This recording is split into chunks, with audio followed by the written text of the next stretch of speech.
오늘 하나님께서 주신 말씀은 열왕기상입니다. 열왕기상 9장 1절부터 9절까지의 말씀입니다. 솔로몬이 여호와의 성전과 왕국 건축하기를 마치며 자기가 이루기를 원하던 모든 것을 마친 때에 여호와께서 전에 기브온에서 나타나셨듯이 산물을 소리하게 하사 여호와께서 그에게 이르시되 내 기도와 내가 내 앞에서 간구한 바를 내가 들었은즉 나는 내가 건축한 이 성전을 거룩하게 구별하여 내 이름을 영원히 그곳에 두며 내 눈길과 내 마음이 항상 거기에 있으리니 내가 나를 예배하여 다윗이 행함같이 마음을 온전히 하려 내 앞에서 나타나며 내가 네게 명령하고 문간에 신중하여 내 배와 윤회를 지키며 내가 내 아버지 다윗에게 말하기를 이스라엘의 왕위에 오를 사람이 내게서 끊어지지 아니하리라 한 대로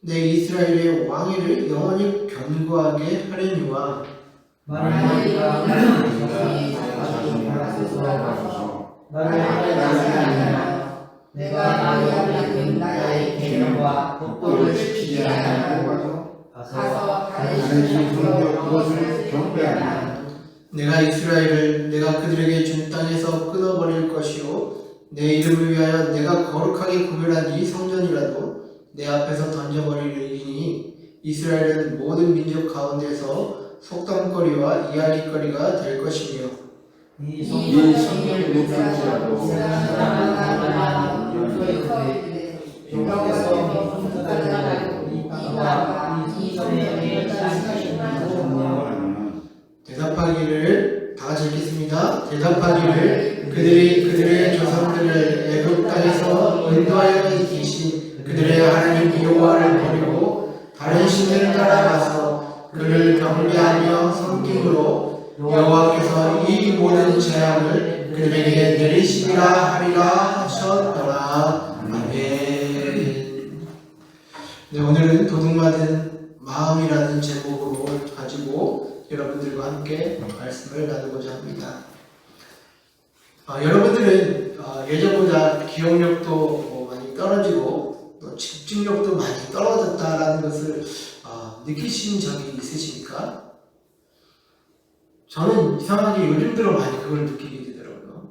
젊은 사람은 제가 무슨 소리일까 싶으실 텐데 왜냐면 예전이랑 좀 비교했을 때 제가 좀 이렇게 집중력이 많이 떨어졌다라는 것을 느낀 것이 무엇이냐면 예전에는 성경 본문을 보면 성경 속에서 이제 각가지 어떤 본문들이 이제 자연스럽게 연결되면서 이게 이렇게 또 연결되는구나 하면서 그렇게 깨달아지는 그런 것들이 많았는데 요즘에는 성경 본문을 봐도 어떨 때는 맥락이 잘 안 잡히고 설교 준비도 잘 안 되는 그런 것을 이제 느끼게 되더라고요. 집중력이 많이 떨어졌구나라는 것을 느끼게 돼요. 그래서 이것도 나이 먹는 증상인가? 라는 그런 생각을 하게 되고 그런데 아직 나이 먹어서 집중력이 떨어진다? 라고 생각하기에는 제가 너무 젊지 않습니까? 그래서 이게 참 마음속에 이게 왜 이렇게 좀 산만한 마음이 들지? 라는 어떤 그런 생각을 떨치지 못하고 있던 차에 어떤 책을 하나 보게 되었는데 그것은 이제 요즘에 이제 많이 소개되는 또 책이기도 한데 요한 할이라는 사람이 쓰는 도둑맞은 집중력이라는 책이었습니다. 이건 신앙서적이 아니라 일반 서적인데 이제 거기서 이제 그 저자는 이제 자신의 어떤 경험을 통해서 우리가 이 집중력이 떨어질 수밖에 없는 지금 사회 구조 속에서 살고 있다라는 것을 주장하는 이제 책인데요. 그 책의 이제 내용을 잠깐 간단하게 말씀드리면 저자는 이제 자신이 어떤 후원하는 아이가 있었습니다. 그래서 그 아이를 이제 케어하면서 이제 살았는데 그 아이가 이제 10대 시절에 중학교를 들어가면서부터 이제 중퇴를 하게 되고 삶의 길을 잃어버리는 것을 보게 되는 것입니다. 그리고 깨어 있을 때에는 전자기기만 들여다보면서 또 핸드폰으로는 이제 왓츠업, 우리나라로 따지면 카카오톡 이런 거 봐봐요. 그런 왓츠업, 페이스북 이런 것들 미디어를 쉴 새 없이 들여다보면서 정작 사람과의 대화는 이제 몇 분 이상 하지 못하는 것을 이제 보게 되는 것입니다. 그리고 동시에 저자도 자신은 이제 40이 되었는데 그 된 시점에서 이제 해가 갈수록 자신도 독서량이 떨어지는 것을 느끼게 돼요. 예전처럼 이제 집중력이 떨어지는 자신을 자기도 느끼게 되었다라고 이야기하면서 이야기를 시작합니다. 그래서 더 이상 그 피후견인 아이를 이제 그대로 내버려두면 안 되겠다 싶어가지고 예전에 어렸을 때 이제 약속을 했던 이제 그레이스랜드라는 곳을 이제 가자고 이제 결정을 합니다. 이곳은 무엇이냐? 엘비스 프레슬리가 자신의 뭐 엄마를 위해서 사두었던 그런 저택이다라고 하는데요. 그 어린아이 그 아이가 엘비스를 그렇게 좋아했었대요. 그래서 이제 10년이 지난 그 시점에 이제 그곳에 이제 방문을 하게 되었는데 이제 관광객들이 많이 몰리게 되지 않겠습니까? 그런데 참 그 사람이 또 발견한 또 신기한 일은 이상한 일은 현재 펼쳐진 그런 실제를 보는 것이 아니라 관광 안내용으로 나눠졌던 이 아이패드를 사람들이 보면서 이 아이패드를 통해서 이제 이 공간을 보지 않고 이 아이패드를 통해서 그 공간을 보더라라는 것입니다. 자신의 어떤 그 피후견인 아이도 어린 시절 그렇게 와보고 싶었던 곳을 이제 데리고 왔는데 그럼에도 불구하고 이제 핸드폰에서 벗어나지 못하는 그런 모습을 보게 되면서 이 사회가 뭔가 잘못되었다. 현시대 사람들이 이 현실을 마주할 수 있는 능력을 상실하게 되었다. 도대체 무엇이 문제인가라는 어떤 그런 질문에서부터 이 사람이 결단을 하고 자신의 디지털 기기를 모두 내려놓고 한 여행지로 가서 책을 쓰게 됩니다. 처음에는 뭐 메일도 확인하고 싶고 뭐 문자도 확인하고 싶고 하는 그런 어떤 이제 디지털 금단 증상에 처하게 되었는데요. 그러다 이제 그것을 극복하고 이제 시간이 지날수록 서서히 예전 감각이 되살아나는 것을 느끼며 이에 대한 연구를 추적하기를 시작하죠. 그래서 이 책에서 이제 놀라운 어떤 사례가 하나 있는데 그것은 뭐냐? HP, 휴렛 패커드라는 그런 그 회사가 있지 않습니까? 이 직원들을 가지고 이제 IQ 검사를 했다고 합니다.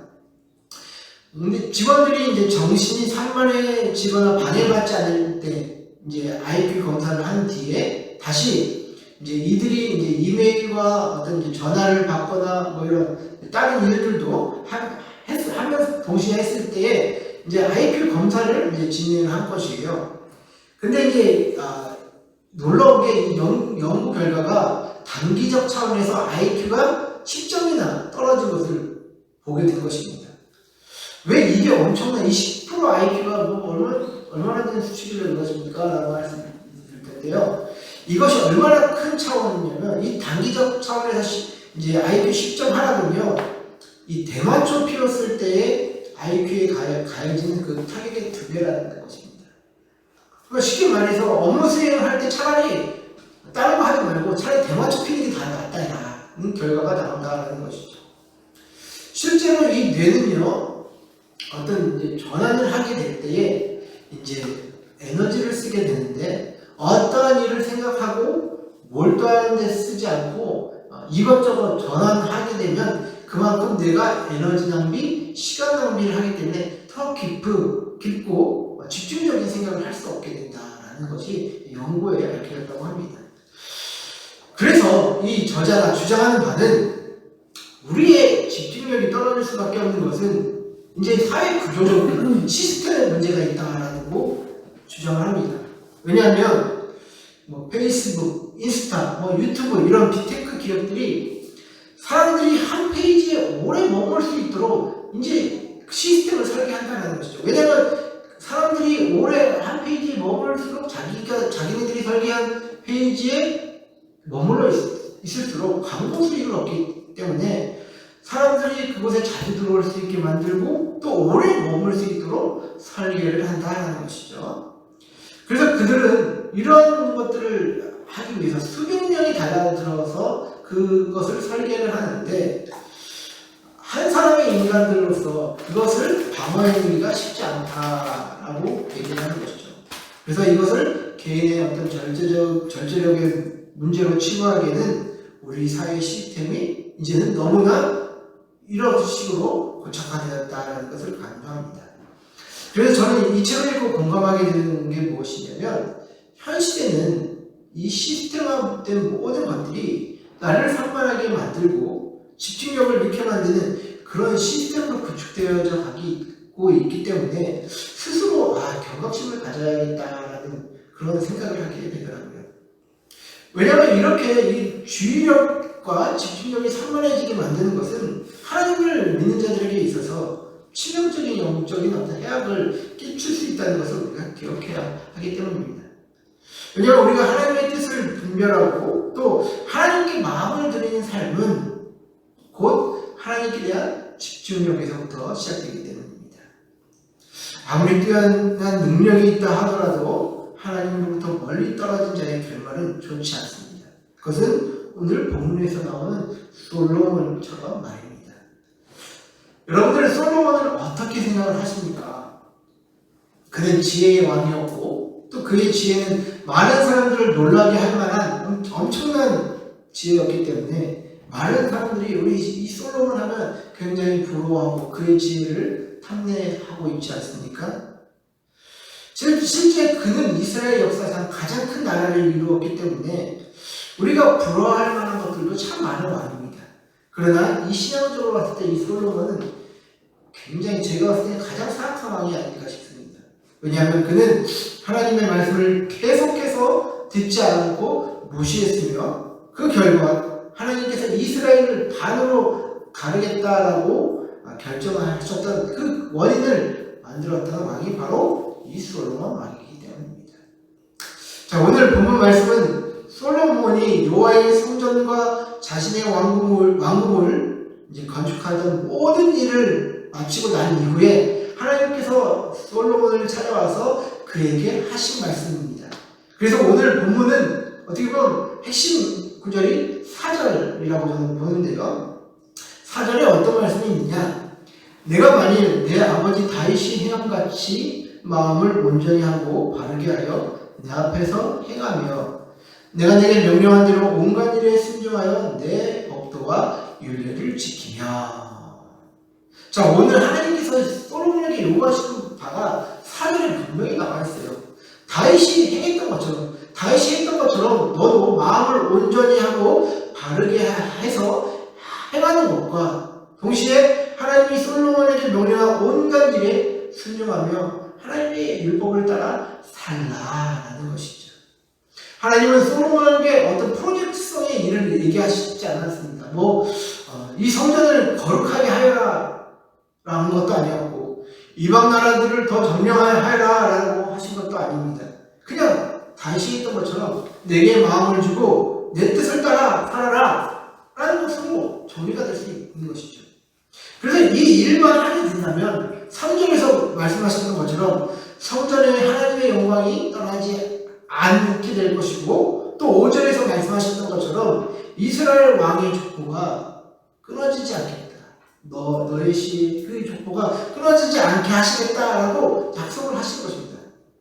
그렇기 때문에 우리가 하나님께 마음을 주고 하나님의 뜻을 따라 살게만 된다면 하나님이 나라를 이루어 가실 것이고 6절에서 9절부터 얘기한 그 심판의 저주도 임하지 않게 될 것이다 라는 것이죠. 그래서 이 4절의 본문이 중요한 것입니다. 그런데 솔로몬이 어떻게 살았는지 여러분들 오늘 자세히 우리 그의 행보를 살펴보기를 원합니다. 첫 번째 그는 금으로 자신의 삶을 어떻게 보면 도배한 사람이죠. 먼저 열왕기상 좀 길긴 한데 10장 16절부터 22장을 제가 좀 읽어드리도록 하겠습니다. 솔로몬 왕이 쳐서 느린 금으로 큰 방패 200개를 만들었으니 매 방패에 든 금이 600세겔이며 또 쳐서 느린 금으로 작은 방패 300개를 만들었으니 매 방패에 든 금이 3만회라. 왕이 이것들을 레바논 나무 궁에 두었더라. 왕이 또 상아로 큰 보좌를 만들고 정금으로 입혔으니 그 보좌에는 6층계가 있고 보좌 뒤에 둥근머리가 있고 앉은 자리 양쪽에는 팔걸이가 있고 팔걸이가 되는 사자가 하나씩 서 있으며 또 12사자가 있어 그 6층계의 좌우편에 서 있으니 어느 나라에도 이같이 많은 것이 없었더라. 솔로몬 왕이 마신 그릇은 다 금이요 레바논 나무의 그릇도 다 정금이라. 온 기물이 없으니 솔로몬 시대에 은을 귀히 여기지 아니함은 왕이 바다에 다시스 배들을 두어 히람의 배와 함께 있게 하고 그 다시스 배로 3년에 한 번씩 금과 은과 상아와 원숭이와 공작을 실어 왔습니다. 자, 여러분들 이거 보십시오. 방패와 또 그가 앉은 보좌, 상아도 굉장히 귀해 있거든요. 근데 그 상아 위에도 금으로 칠하고 또 자기가 마시는 모든 그릇들이 금으로 쌓여 있습니다. 솔로몬은 자기 자신의 권세와 위엄을 자랑하기 위해 이렇게 엄청난 어떤 기교와 건축물을 금으로 도배하는 일을 하게 된 것이죠. 그런데 여러분, 신명기 17장 17절에요. 하나님이 왕에게 주신 율법이 있거든요. 그 중에 자기를 위하여 은금을 많이 쌓지 말라라고 명령했는데, 자, 보시면 신명기 17장 17절을 보시면 그에게 아내를 많이 두어 그의 마음이 미혹되지 말게 할 것이며 자기를 위하여 은금을 많이 쌓지 말 것이니라. 자, 왕에게 주신 율법 중에 은금을 많이 쌓지 말 것이니라 라고 말씀하십니다. 자, 솔로몬의 행동 중에서 금을 가지고 여러 건축물을 입혔다는 것은요, 그의 권세가 뛰어남과 동시에 백성들이 또 이것 때문에 많은 노력을 했을 것이다 라는 것을 생각을 할 수 있습니다. 하나님의 이 신명기 율법에서 왕에게 은금을 많이 쌓지 말라라고 하신 것은요, 왕들이 자신의 권세를 세우기 위해서 은금을 많이 모으기 위해 백성을 괴롭게 하지 못하게 하시려는 그런 의도가 있었기 때문입니다. 국가 재정을 늘리기 위해서 그 당시에 할 수 있었던 가장 쉬운 일은 무엇이겠습니까? 바로 백성들에게 세금을 부여하면 되는 것이죠. 그렇기 때문에 왕은 은금을 자기를 위하여 많이 쌓는 일을 하지 말라라고 신명기 율법에 하나님께서 말씀을 하셨던 것입니다. 그런데요, 솔로몬은 그것을 생각하지 않았죠. 그냥 밀려 들어오는 그 불 때문에 자신이 하고 싶은 걸 다 했던 것입니다. 결국에 이 불 때문에 하나님의 말씀에 집중하지 못하고 그는 마음을 빼앗겼다는 것을 볼 수 있습니다. 우리는 솔로몬의 그 모습에서처럼 우리가 무엇에 마음을 쉽게 뺏길 수 있는지 한번 깨달아야 할 것입니다. 두 번째로, 솔로몬은요, 자신을 위해 한 일이 무엇이냐? 그는 많은 병거를 모읍니다. 열왕기상 10장 26절부터 29절을 보십시오. 솔로몬이 병거와 마병을 모음에 병거가 1400대요 마병이 12,000명이라. 병거성에도 두고 예루살렘 왕에게도 두었으며 왕이 예루살렘에서 은을 돌같이 흔하게 하고 백향목을 평지에 뽕나무같이 많게 하였더라. 솔로몬의 말들은 애굽에서 들려왔으니 왕의 상인들이 값주고 산 것이며 애굽에서 들려온 병거는 한 대에 은 600세겔이요 말은 한 필에 150세겔이라. 이와 같이 햇사람의 모든 왕과 아람 왕들에게 그것들을 되팔기도 하였더라. 자, 여러분들, 이 병거를 많이 모은다라는 것은 좀 생각하기가 왜 이게 잘못된 것일까라고 생각하기가 좀 힘든데요. 왜냐면요, 솔로몬이 병거를 이렇게 많이 모은 것은 이스라엘의 어떤 지형 특성상 별로 생각할 필요가 없습니다. 이렇게 많이 모을 필요가. 왜냐하면 이 이스라엘은요, 산악지역이 많기 때문에 이 계열지에서 어떤 능력이 발휘되는 이 병거가 굳이 이스라엘에는 그렇게 많이 필요 없기 때문입니다. 그래서요, 이 다윗은요, 그 하단 에셀과의 싸움에서 병거를 1000대나 빼앗았는데 그 중에 100대만을 제외하고는 다 부셔버렸다는 성경의 내용이 있거든요. 그처럼 이스라엘과 이 예루살렘 성은요, 이 지형이 높기 때문에 병거가 이제 필요가 없는 지형인데, 이 병거성에 두고 예루살렘에 두고 이렇게 병거를 이렇게 많이 두었다는 것은 솔직히 좀 이렇게 납득하기가 쉽지 않은 것입니다. 지혜로웠던 솔로몬 왕이 이런 어떤 어리석은 일을 했다? 라고 생각하기가 좀 힘든데요. 그런데 이렇게까지 모았다는 것은 솔로몬에게 있어서 다 어떤 의도가 있었다는 것을 우리는 알 수 있는 것이죠. 그것은 두 가지. 하나는 어떤 왕국의 위세를 과시할 것일 수 있는 것이고요. 또 하나는 뭐냐면 방위 산업을 통하여 국가적 이익을 남기려고 했던 것입니다. 외국에서 말을 싸게 들여와서 이것에 광고를 붙여서 다른 나라에 팔면 이제 군수물자로서 큰 이익을 볼 수가 있다는 것이죠. 그런데 여러분 신명기 17장 16절을 보시면요, 또 하나님은 이런 행위도 왕에게 금지시켰거든요. 자, 17장 신명기 17장 16절을 보시면요, 그는 병마를 많이 두지 말 것이요 병마를 많이 얻으려고 그 백성을 애굽으로 돌아가게 하지 말 것이니 이는 여호와께서 너희에게 이르시기를 너희가 이후에는 그 길로 다시 돌아가지 말 것이라 하셨으며 라고 이렇게 말씀하고 있습니다. 자, 특히 여기서 눈에 띄는 것은 뭐냐? 백성을 애굽으로 돌아가게 하지 말라고 라고 말씀하신 부분인데요. 이 애굽은요, 이 말이 주산지였다고 합니다. 그래서 이 애굽과의 이제 잦은 어떤 외교나 거래 관계는 결국 애굽의 문화, 특별히 우상 문화를 끌어들어올 수 있는 그런 위험성이 있었던 것이죠. 더 나아가 어떻게 보면 이제 애굽은 그때 당시 전통적인 강자였지 않습니까?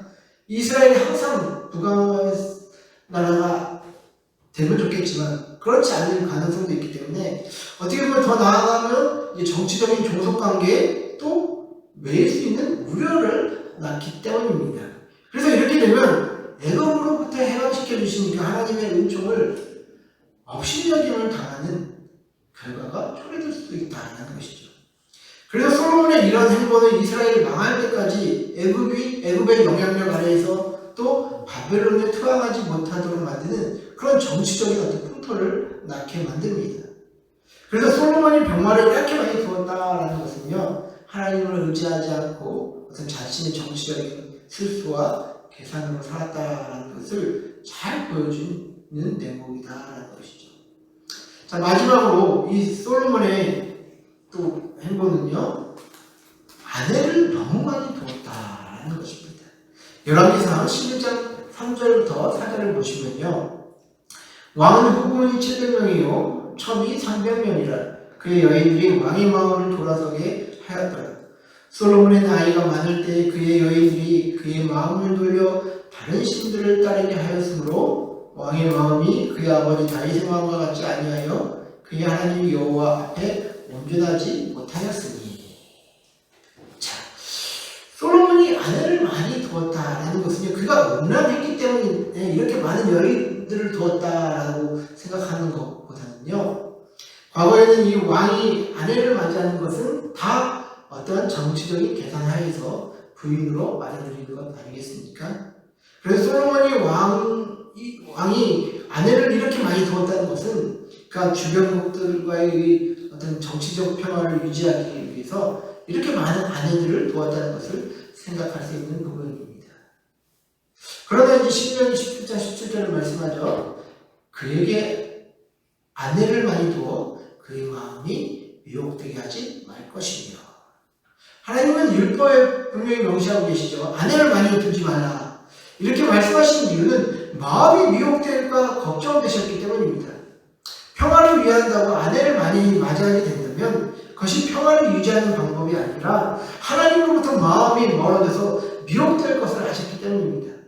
사실 솔로몬의 이런 정략적인 결혼은요, 일반 정치 세계에서 이루어지는 경향들을 봤을 때 그런 큰 문제가 없어 보입니다.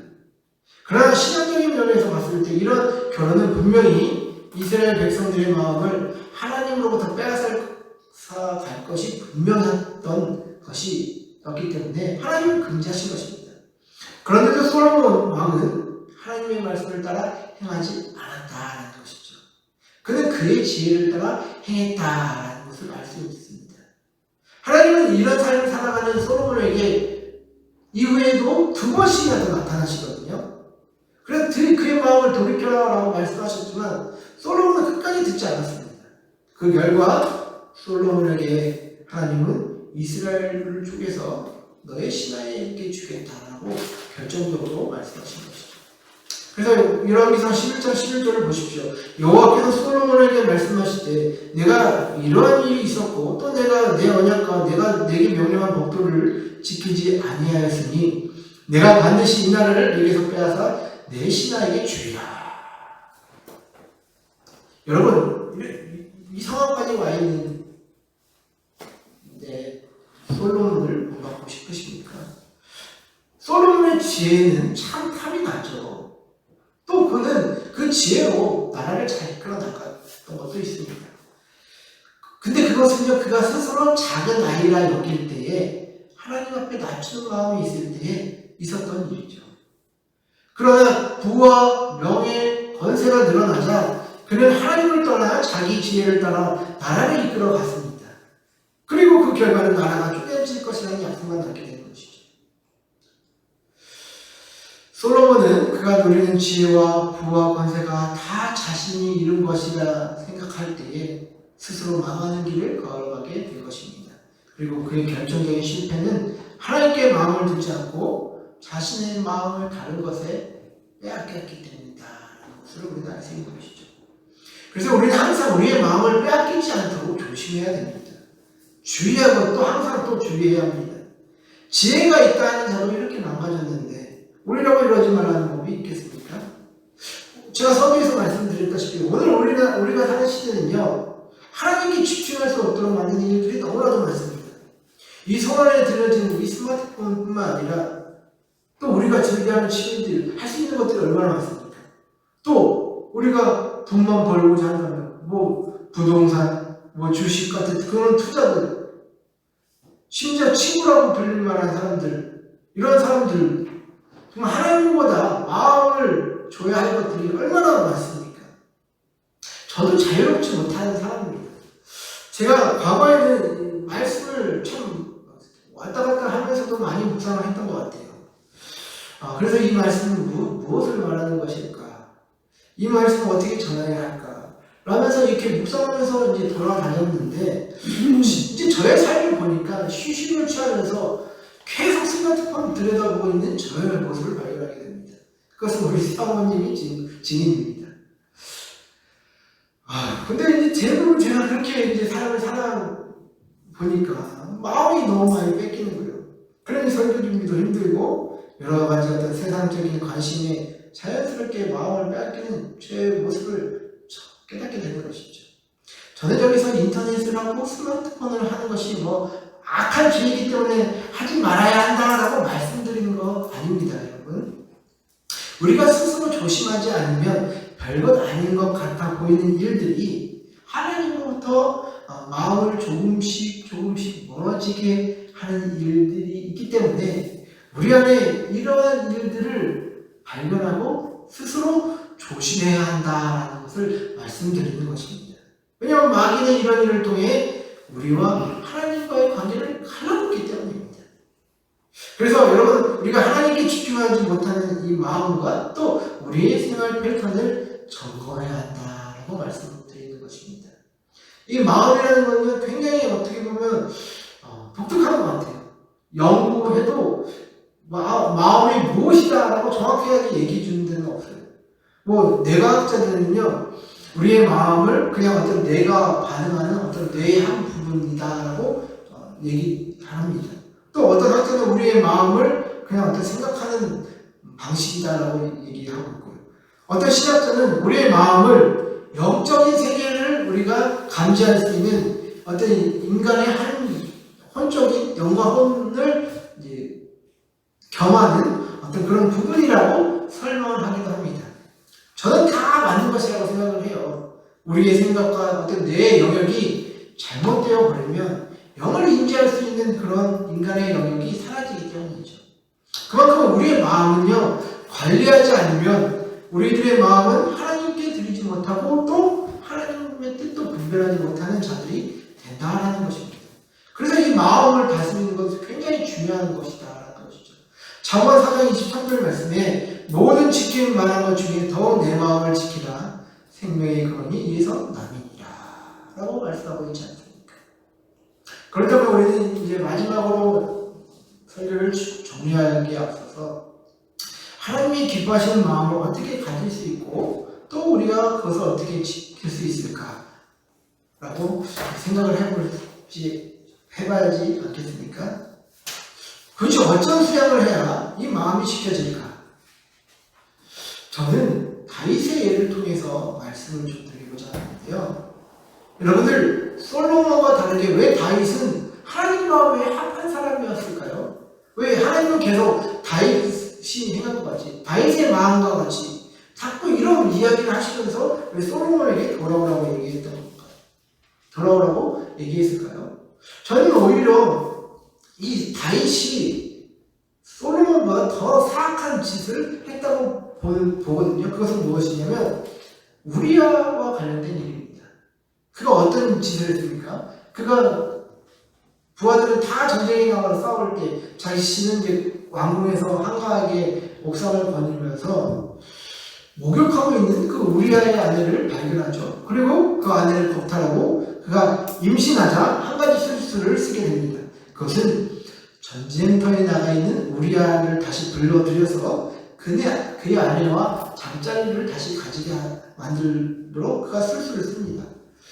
그런데 이 미련팀의 우리아는 너무 충직한 나머지 자신의 형제들이 지금 나가서 다 싸우고 있는데 자신만 남아가지고 지금 아내와 잠자리를 들지 못하겠다라고 얘기를 하면서 집에 가지를 않는 것입니다.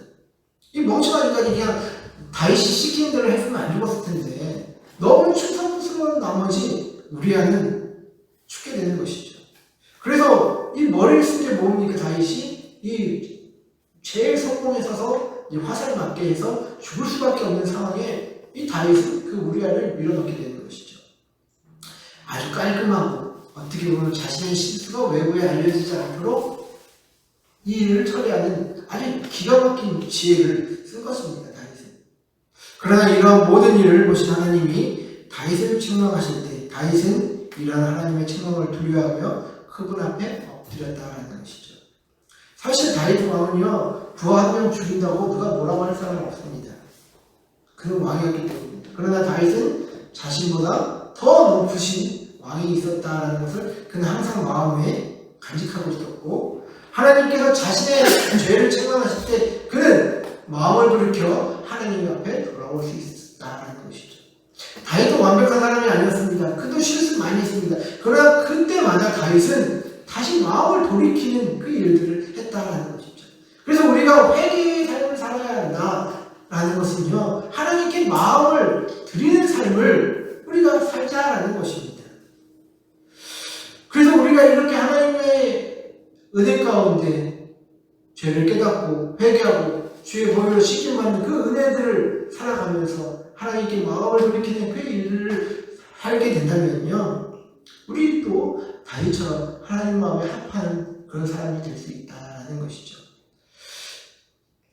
그래서 요한일서 3장 21절 22절 말씀에 사랑하는 자들아, 만일 우리 마음이 우리를 책망할 것이 없으면 하나님 앞에서 담대함을 얻고 무엇이든지 구하는 바를 그에게서 받으니 이는 우리가 그의 계명을 지키고 그 앞에서 기뻐하시는 것을 행함이라. 사도행전 24장 6절에서 바울은 이렇게 고백하죠.